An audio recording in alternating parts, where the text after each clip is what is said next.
before we move on to the talk, which is about the significance of the Easter Festival, if anyone wishes to share any impressions from the meditation, please do.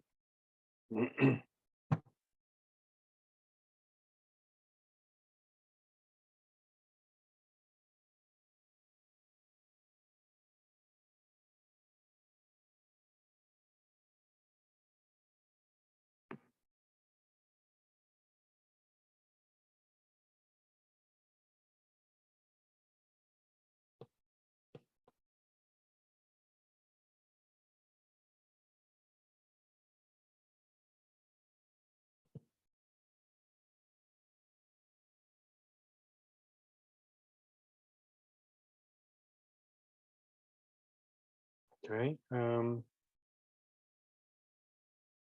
So I'm just trying to figure out here something. I'm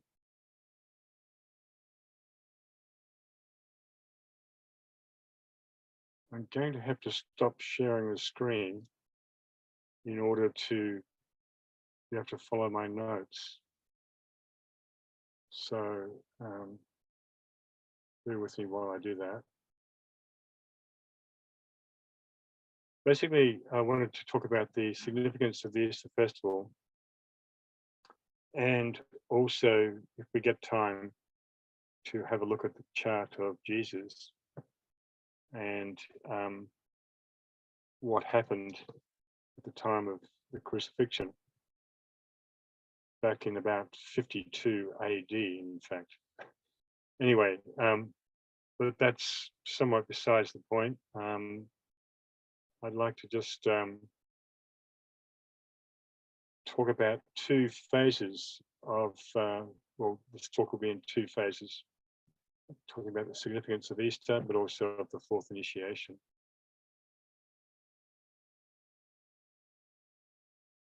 Thanks for the feedback there and on the chat.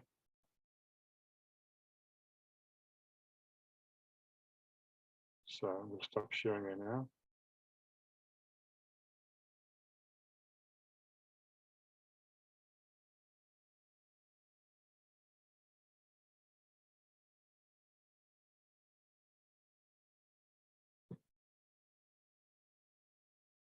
Okay, so the ancient mysteries of Easter, a very old pagan festival, of course, has jumped from those old traditions to the Christian tradition 2,000 odd years ago. And we have these symbolic 3 days in the tomb, which represent initiation process. And of course, we have the Bible story, which I believe was true, contrary to a lot of scholars who say it was all made up.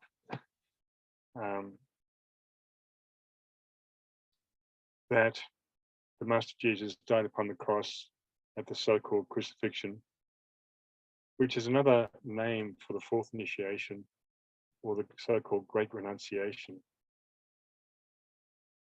We all go through our various lesser initiations through the smaller renunciations we take in everyday life over a series of many lifetimes that lead to the Great Renunciation, so-called. So, and as most of us know as well, for the last 3 years of his life, Jesus loaned his body to the being that we know as the Christ, who overshadowed him.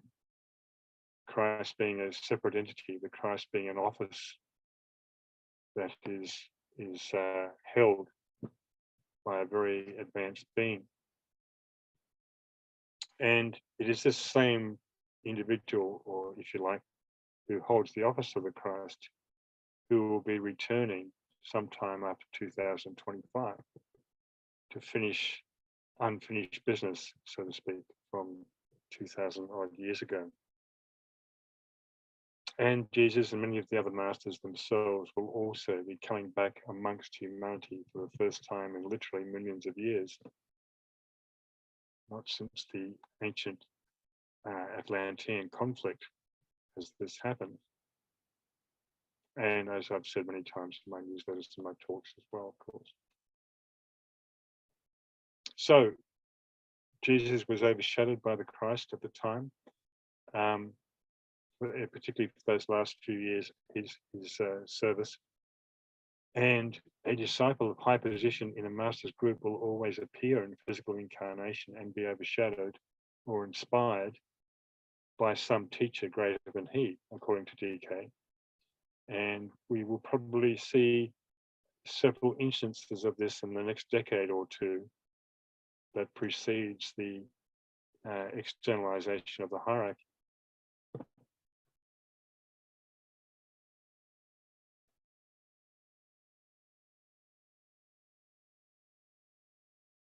So,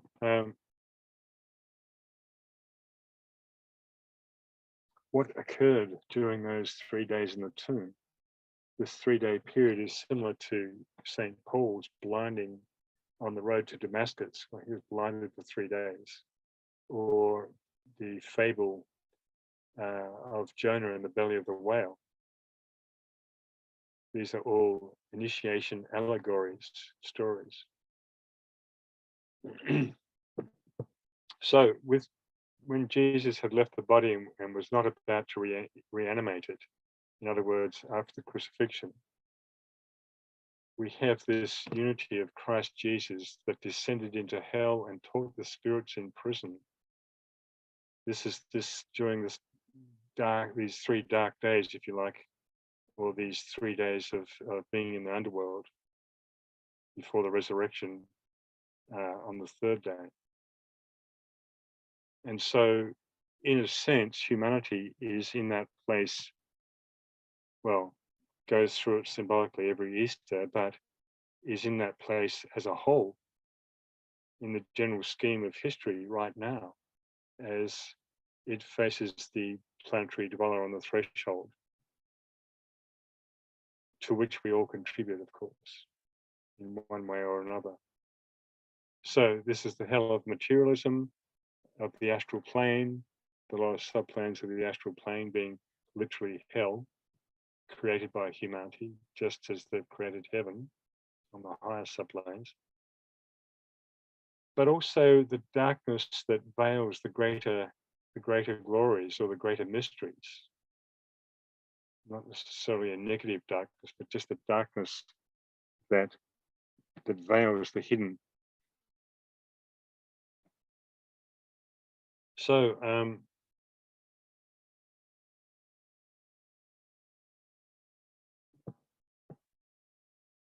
as a very dim reflection of this event, Easter affords not only the opportunity for humanity to reflect deeply upon that great sacrifice of Christ the Redeemer, but for each individual to peer into the abyss of their own hells, to face the demon or the dweller, to review unflinchingly what lays or lurks unredeemed, thereby aspiring to reach, as the Christ said, unto a perfect man, unto the measure of the stature of the fullness of the Christ. So in other words, Aries is a sign both of death and of new life. Death must be undergone before life can begin anew. And this deathing process actually starts in Pisces, the previous sign, which is ruled esoterically, as most of you know, by Pluto, the lord of death and of the underworld. So Pisces begins the destructive process at the end of the previous spiritual year. And of course, Pisces, we are going through the end of the age of Pisces right now. So and when Pluto was discovered back in 1930, was activated energetically in terms of its destroying processes. But every year, Pisces starts the destruction process of the previous year. And Aries, as a sign of new life, but also of death, continues that destruction in a way that paves the way for the building of the new. So when we look at the first ray of will or power that comes through Aries, ruled by Vulcan and Pluto, we can see Pluto's destroying energy paving the way for Vulcan the builder, Vulcan the smithy, who forges underground invisibly. Both of them work invisibly underground, which is interesting. And this is partly why Aries is a sign of, is regarded as a subjective sign, where subjective processes are at work, hidden, and which are building the new etheric or mental framework for the new year to come.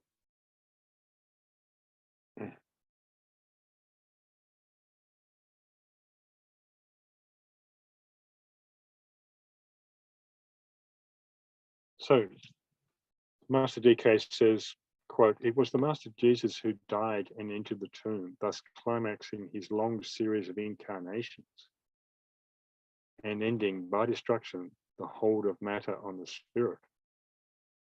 Through the tomb, he passed into the hierarchy, and the destiny of the Christian church was committed to him. That destiny still lies in his hands. But in the gospel story, it is the Christ who is indicated as appearing after the resurrection, and not the Master Jesus, except in one brief episode wherein he appeared to Mary, weeping outside the door of the sepulchre. So the Christ at that time did several unique things 2,000 odd years ago. He assumed his role as the head of the hierarchy at that time, embodying the love principle, and at the same time anchoring the first thread of Shambhala force, the will principle. And DK goes on to say in another passage, in the triumph of the crucifixion, the great renunciation, Christ, for the first time, anchored on earth a tenuous thread of the divine will as it issued from the Father's house of Shambhala, passed into the understanding custody of the kingdom of God, and through the medium of the Christ was brought to the attention of mankind. He goes on to say, through the instrumentality of certain great sons of God, the three divine aspects or characteristics of the divine Trinity, will, love, and intelligence, have become part of human thinking and aspiration. Christians are apt to forget that the crisis in the final hours of the Christ was not those spent upon the cross, but during those spent in the Garden of Gethsemane, when his will, in agony and almost despair, was submerged in that of the Father. Father, he said, not my will, but thine be done.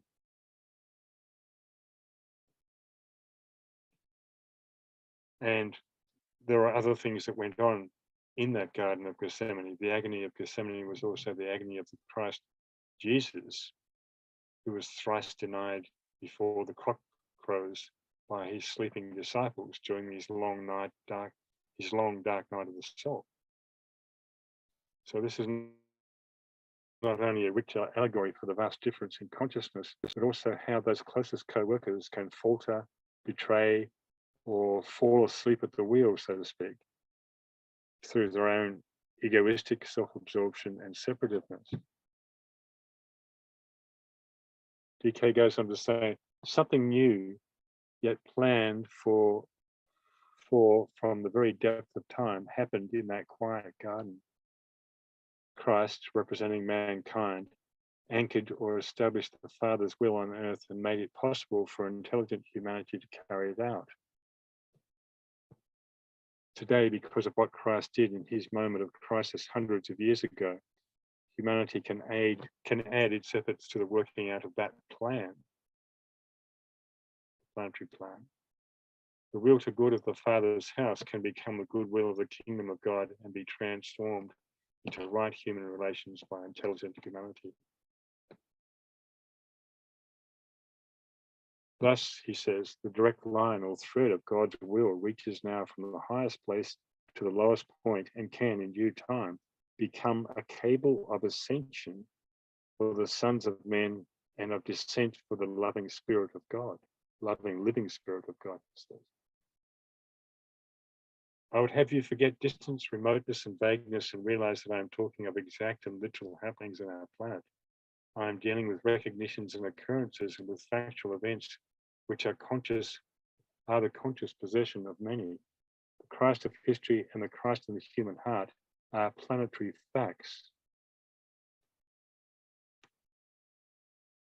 So he makes many commentaries about this throughout his books. The Reappearance of the Christ is one of the books, of course, that I'm quoting from here.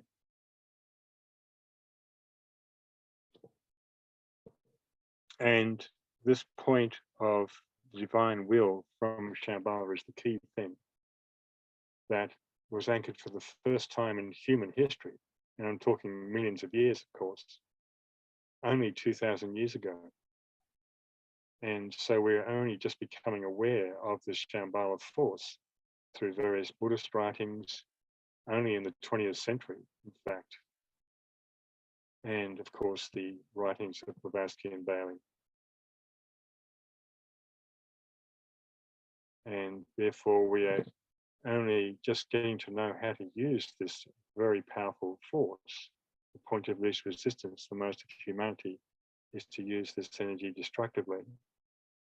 And it is a destructive force, but it's also a building force.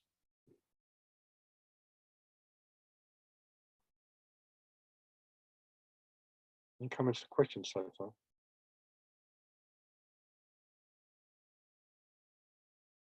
Clarifications?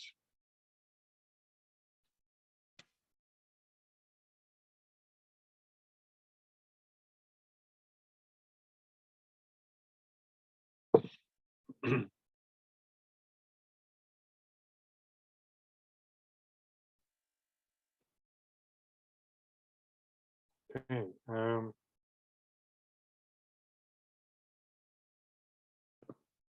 So this combined influence of the Christ and Jesus was the triumph over death. And this has been a great existential fear that has been created by the materialistic forces since the ancient days of Atlantis.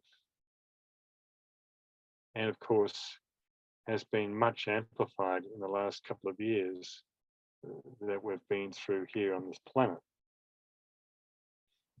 Fear of death from disease, fear of death from war.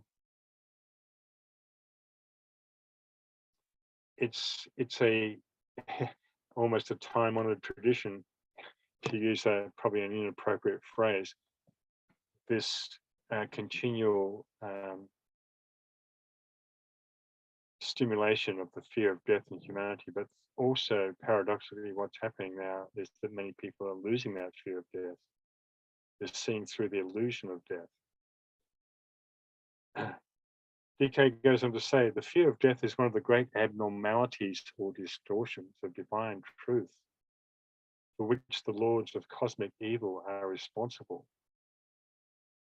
When in early Atlantean times they emerged from the place where they had been confined and forced temporarily the retirement of the Great White Lodge to subjective levels, their first great act of distortion was to implant in human beings fear, beginning with the fear of death.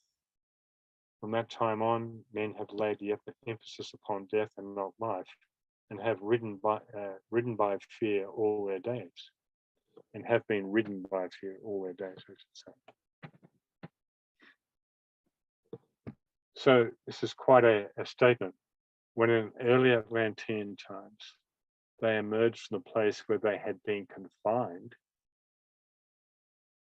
and forced temporarily the retirement of the Great White Lodge to subjective levels. In other words, the Great White Lodge withdrew into the background and from contact with humanity at that time. As I've said many times in my newsletters, and are poised to reappear amongst humanity again in the next several decades, maybe sooner than later.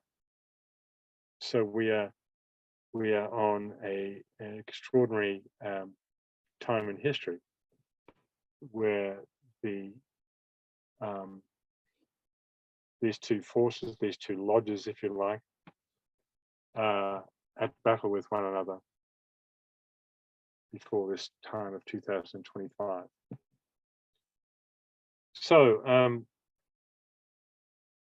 humanity is now in its most critical period of history, truly facing its dweller, entering the dark night of the soul.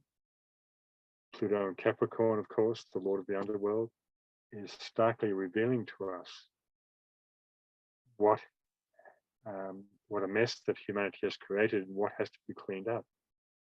To use a metaphor or a description from the sign of Aquarius, the stables are in need of deep cleansing. And because they haven't been cleansed properly, we are in this particular predicament right now on the planet. And of course, before the Aquarian age starts proper, those stables have to be flushed, so to speak, using the story of Hercules who diverts the great river through the ancient Augean stables.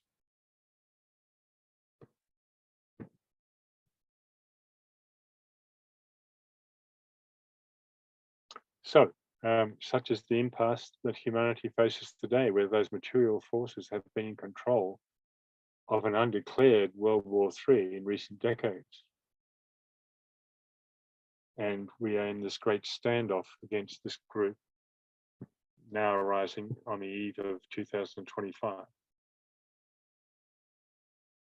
When the hierarchy, of course, will decide at this once in a century conclave the timing of their reappearance. DK says, a situation can be brought about which will permit the return of the Christ into objective relation with mankind, which will enable him to set about his task of resurrecting the human spirit out of the tomb of materialism into the clear light of spiritual perception. For this, all of humanity must work.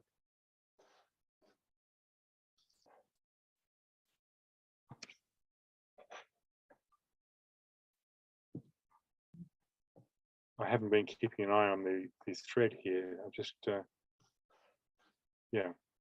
you want to ask a question, make a comment, feel free to do so. I'll wait for a minute while I'm able to form your question or clarification.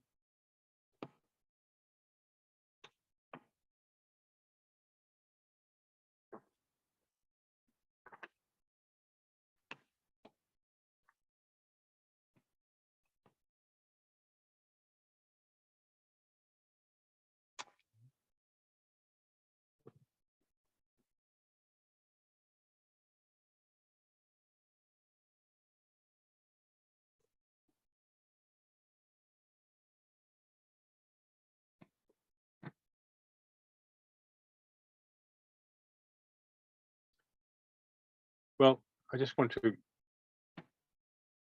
touch upon these themes of death and transformation that accompany the sign of Aries. Of course, Aries is the first sign of the zodiac, and what we hold within ourselves individually, thought-wise, in our meditation, in our group meditation, has quite a bearing on the whole of the next 12 months.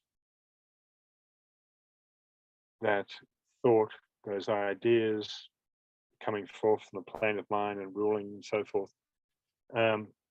are solidified in the next sign, Taurus, an earth sign, where we have the Wesak festival of the Buddha. So this first festival celebrates the Christ.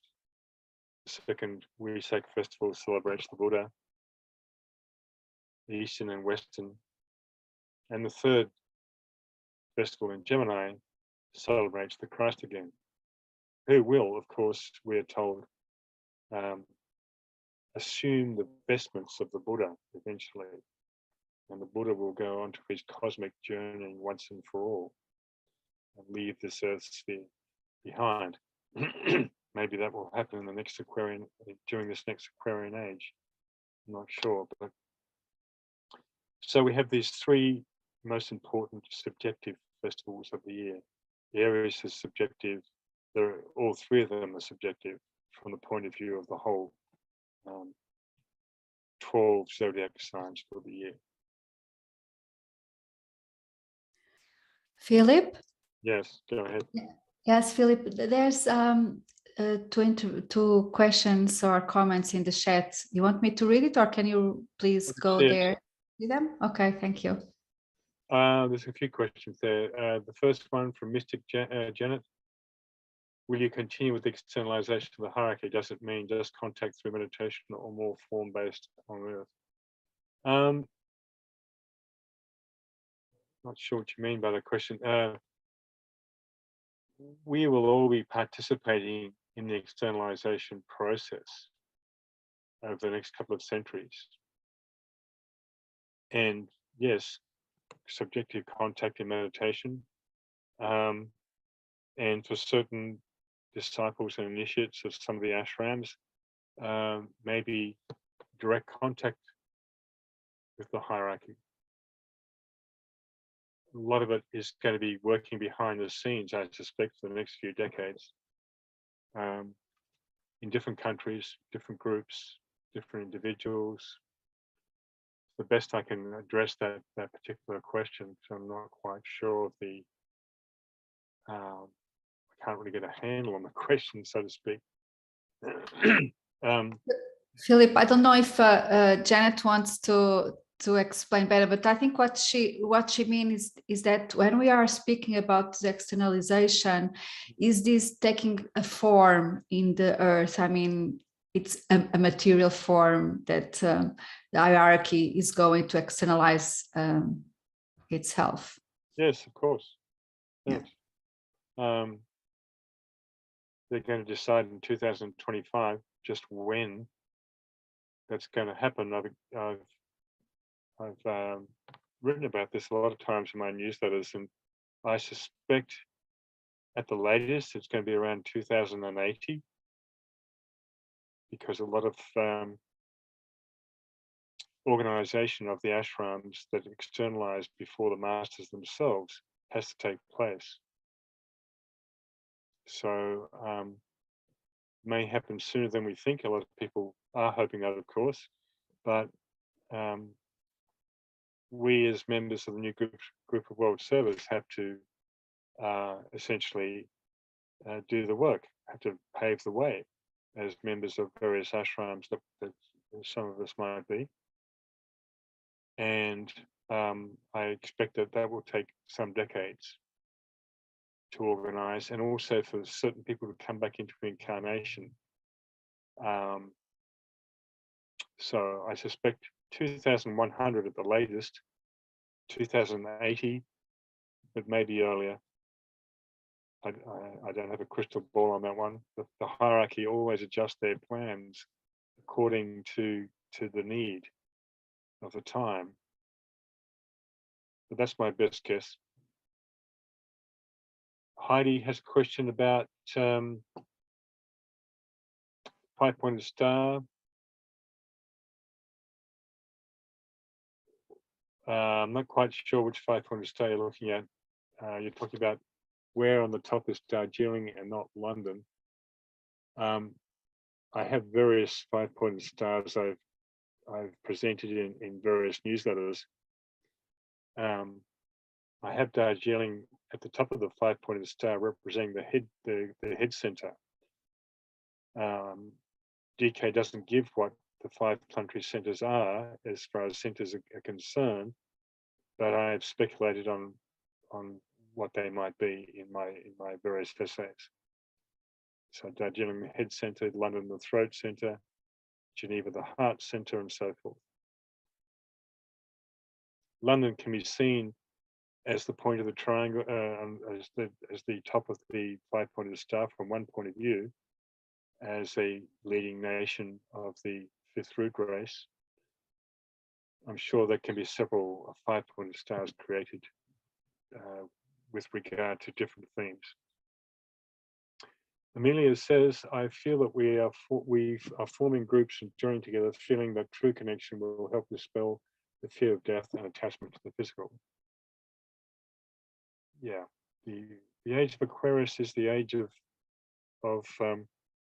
forming groups, and in many ways, the last 2 years has seen an incredible acceleration of like-minded groups forming with each other as groups of support, emotionally, physically, mentally, and this is a great thing. And this is continuing and expanding exponentially all around the world. In fact, it's exploding, the amount of groups that are being created online, physically in communities. It's the way of the Aquarian theme of the water bearer, the sharing of resources. And Amelia says, I often have wondered why the hierarchy withdrew, but I feel I cannot truly know. But in some, we feel we are representative of the hierarchy on the physical plane. We are like the front lines of the hierarchy. I, for a long time, felt separate from the hierarchy, but now see the purpose of the withdrawal. We are all aspiring members of hierarchy. We all belong to a ray ashram of some kind or another, which we are gradually being attracted to like a magnet over many lifetimes. And these ashrams have these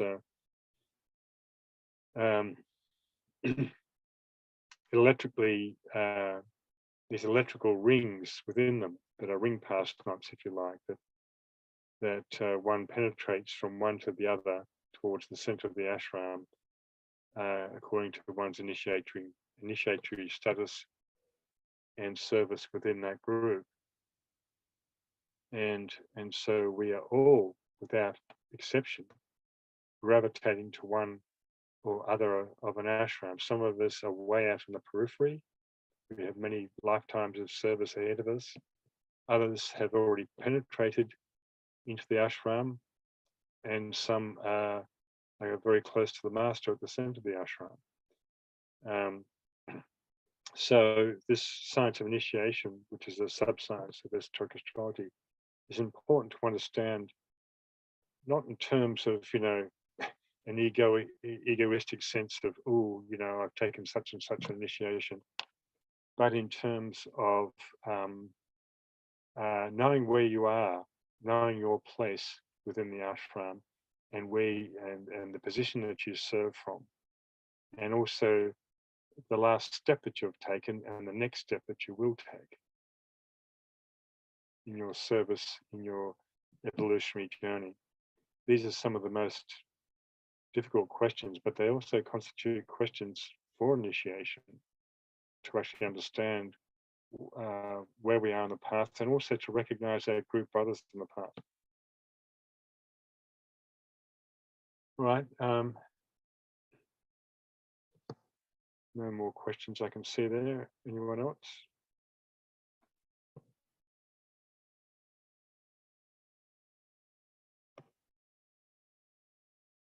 And the astrology does clarify, I mean, it's the deepest form of psychology on the planet, I believe. And also, of course, the rayology, the 7 ray psychology, is inextricably entwined with esoteric astrology.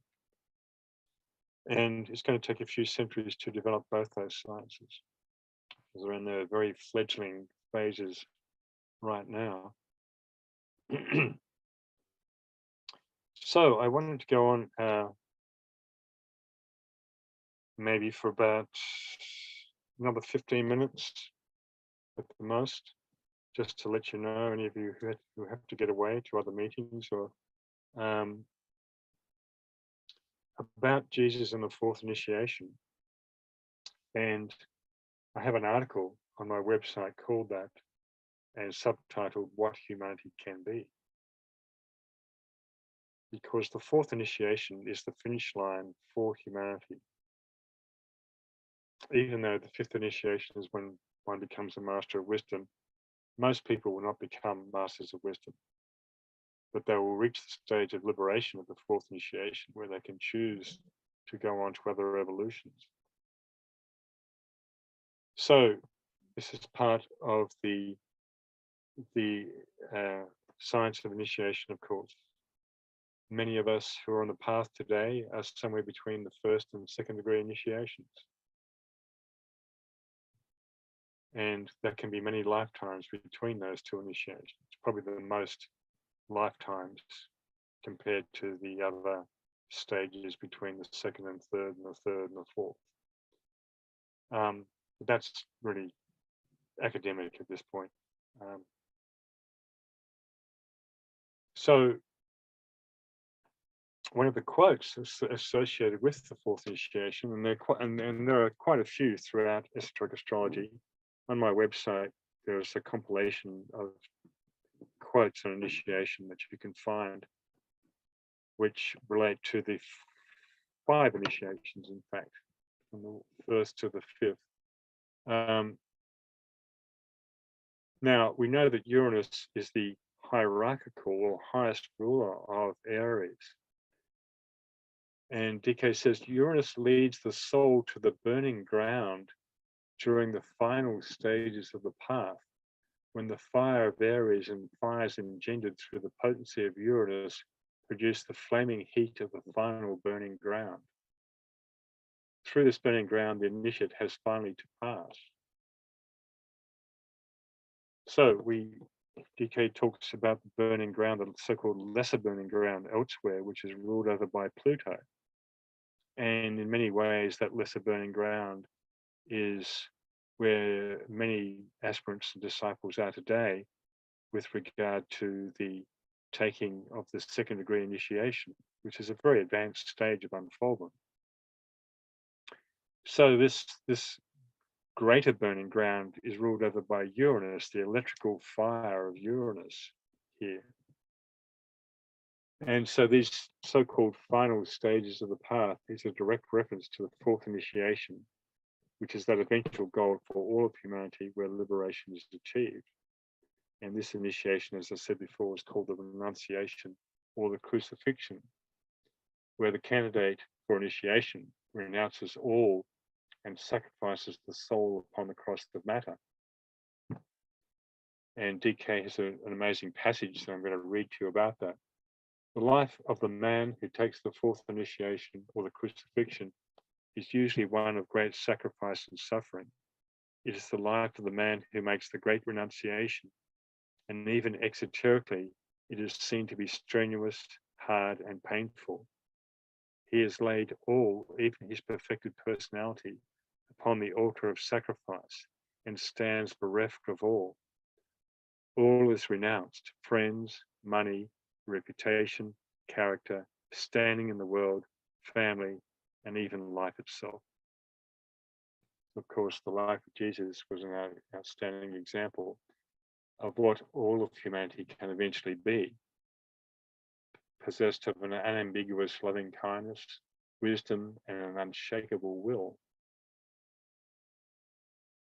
And of course, we can bear in mind the words of St. Paul. He says, unto a perfect man, unto the measure of the stature of the fullness of the Christ, greater things shall ye do. In other words, the bar for initiation is raised exponentially and in an evolutionary sense. The testings for the second degree initiation, for instance, 10,000 years ago, are going to be much tougher today than they were then. And so it is with all the other initiations. We develop on a higher and higher turn of the evolutionary spiral. Sorry, I'm just coming back to the feed here.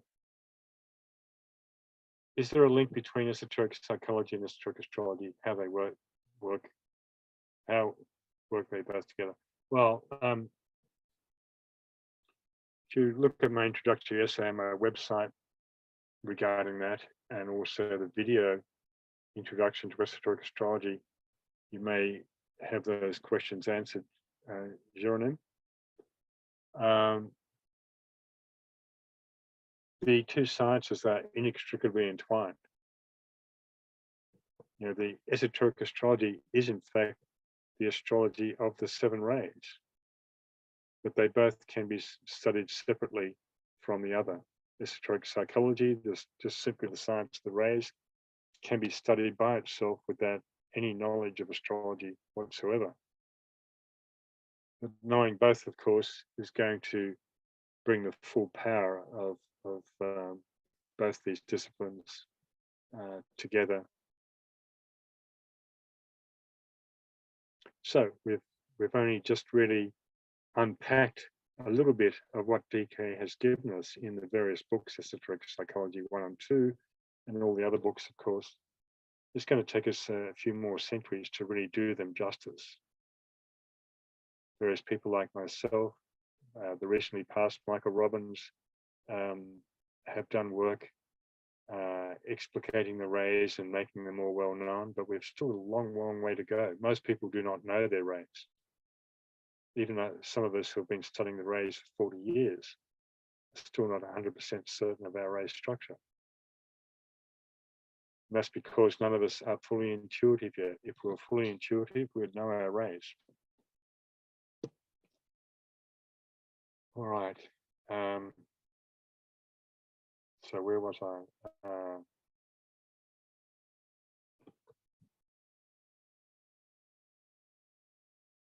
So at the fourth initiation, the causal body of the soul is destroyed.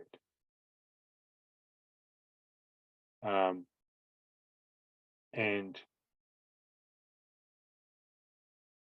the so-called father that is referred to in Christ's teachings, I must arise now and go to my father, or I must be about my father's business. Father means the monad, that the path to the monad is being rapidly trod, and the death or the destruction of the causal body is not far away. This is the causal body that contains all experiences of all incarnations of the soul. It's a huge death to undergo, because one has to relinquish that and allow its destruction to take place, so a direct connection can take place to the monad. DK says, then disintegration or destruction ensues. The causal body vanishes in a blaze of electrical fire, and the real man or self is abstracted from the three world bodies. So first ray of will or power is the major ray that pours through this first sign of the zodiac, Aries. And the fire of Aries burns and destroys all that hinders the path. And yet it blazes the new trail too, so to speak, to use an English idiom. The trailblazer of Aries uses that fire to create a new path. So the sun, which is exalted in Aries, burns and destroys, yet it gives life and warmth and nourishment and of course spiritual energy as well. So combined with the first ray Pluto and with the electrical energy of Uranus, the sun produces the flame and heat of the final burning ground. Fire is an agent of purification, and of course, through the lesser fire of mind, the jungles of experience are set on fire and dissolve in flames, and then the path stands clear and unobstructed vision is achieved, unquote. So, and of course, when DK talks about the sun in esoteric astrology, he's often talking about Mercury and Vulcan at the same time. There's quite a few quotes where he says that the sun, Mercury, and Vulcan are one. And this is because Mercury, of course, has a very close orbit to the sun. That's why it's hard to see, because of its close proximity to the sun astronomically. But likewise, Vulcan is behind there somewhere as well. Vulcan, which has been rarely glimpsed, which is what we call an intra-Mercurial planet. So it's hidden behind the orbit of Mercury quite a lot. So we have all these fiery planets close to the sun. Mercury reflects, I think, is the brightest planet when you can see it. It reflects 7 times more than the light of the sun, or something like that. Vulcan, likewise, they've all got fiery themes associated with them, flames. Right, some other comment here.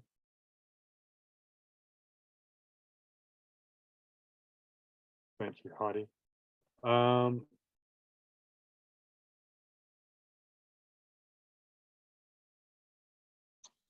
Anyway, I'm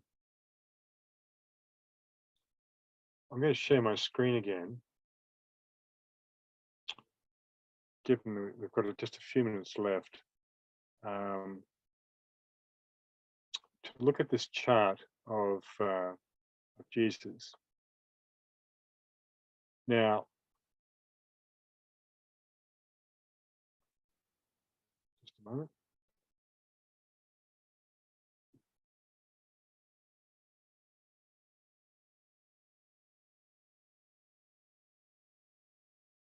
I'm just trying to. Some lovely paintings here by Salvador Dali, Crucifixion, Nicholas Roerich, Signs of Christ, that one's called. Another one with Christ at Golgotha. The Last Supper, inside the dodecahedron.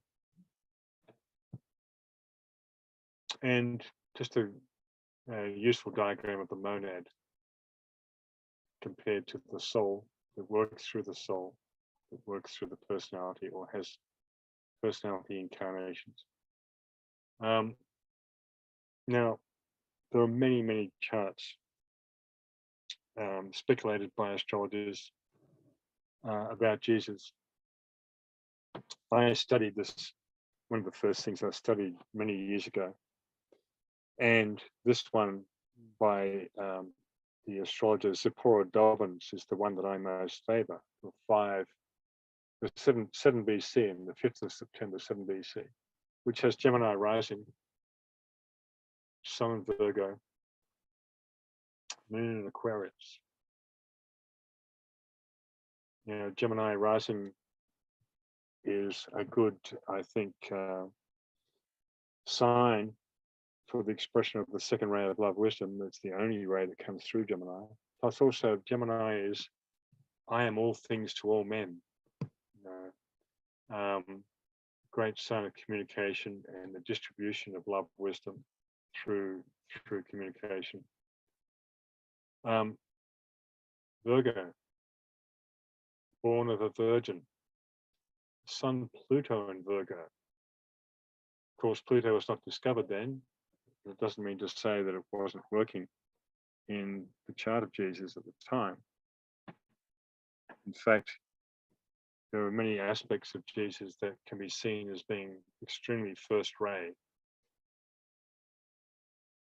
And you see that the Uranus, the planet of revolution and rebellion, is opposite his sun. So, in fact, he was called a revolutionary, has been called a revolutionary by many people in history.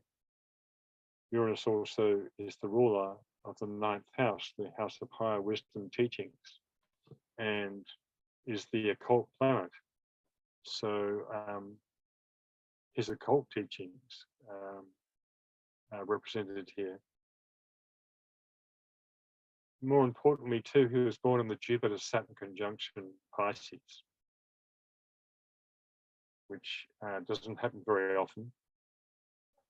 And of course, right now we have transiting Jupiter and Neptune have just gone over these degrees of Jupiter and Saturn in Pisces, which I discuss in my latest newsletter, particularly the conjunction on the 27th to 28th of April, which is only 2 weeks away, where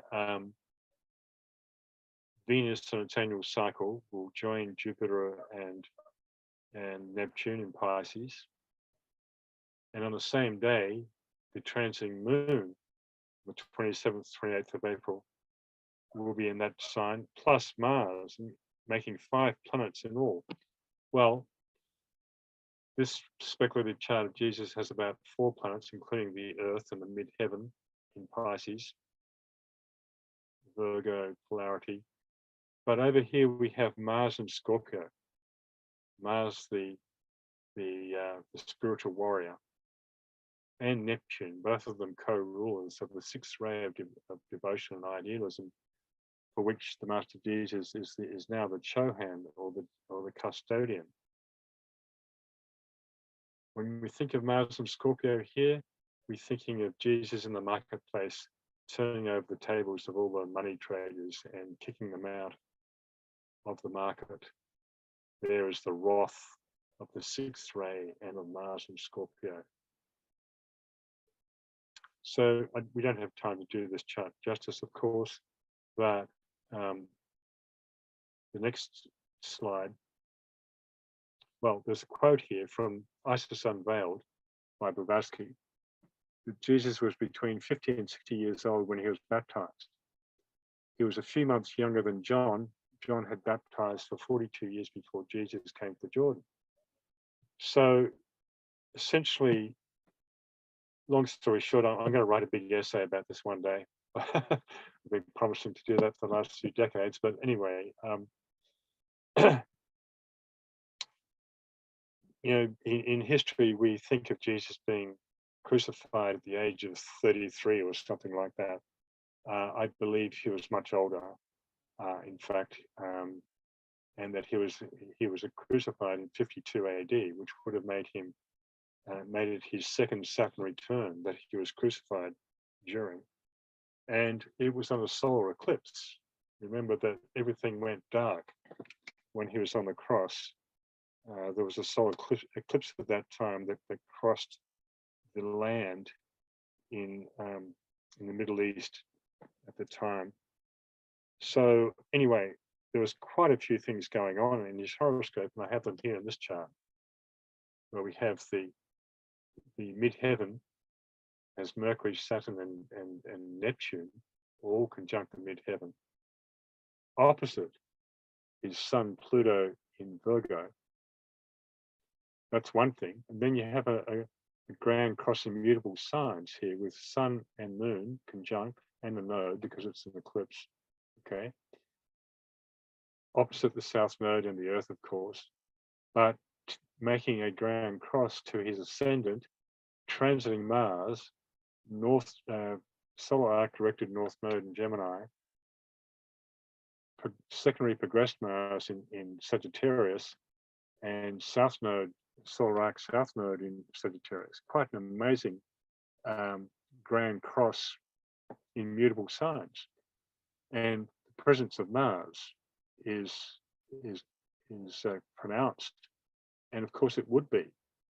The whole experience of the crucifixion is Mars being nailed to the cross, and of course the crucifixion is a symbol of the sacrifice of the lower nature, of raising up the lower nature,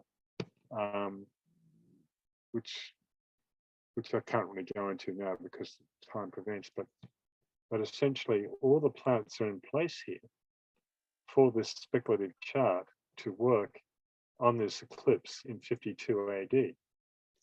There's other things going on. For instance, progressed Venus is conjunct Mars in Scorpio, opposite transiting Venus in Taurus. The progressed Sun in Scorpio, been there for about 8 years, is opposite the progressed midheaven in Taurus. Quite a few things going on there. So I just thought I'd touch on that to give you a taste of, it may not be the real chart that is in the archives of the hierarchy, but this chart was researched quite a lot by this person called Dobbins, and also by myself, over a long period of time. So I believe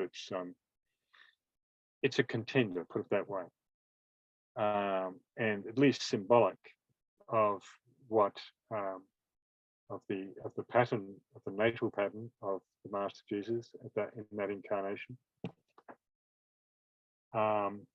as well as the activation of that chart at the crucifixion.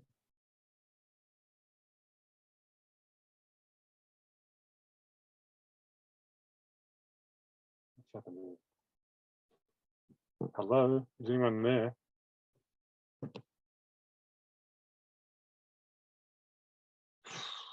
Really?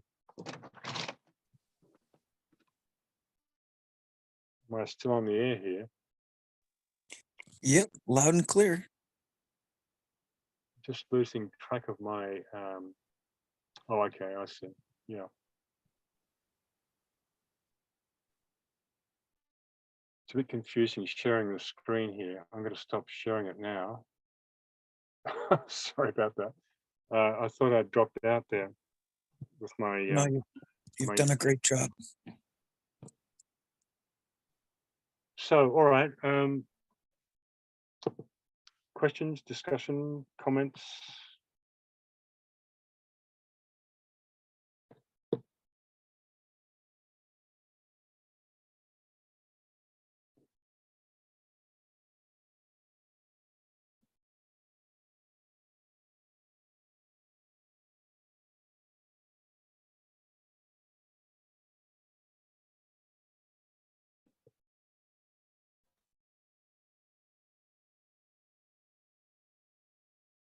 Well, thanks for coming, everyone. See you next month. We'll hang around for 5 minutes as everyone signs off and makes their comments if they wish.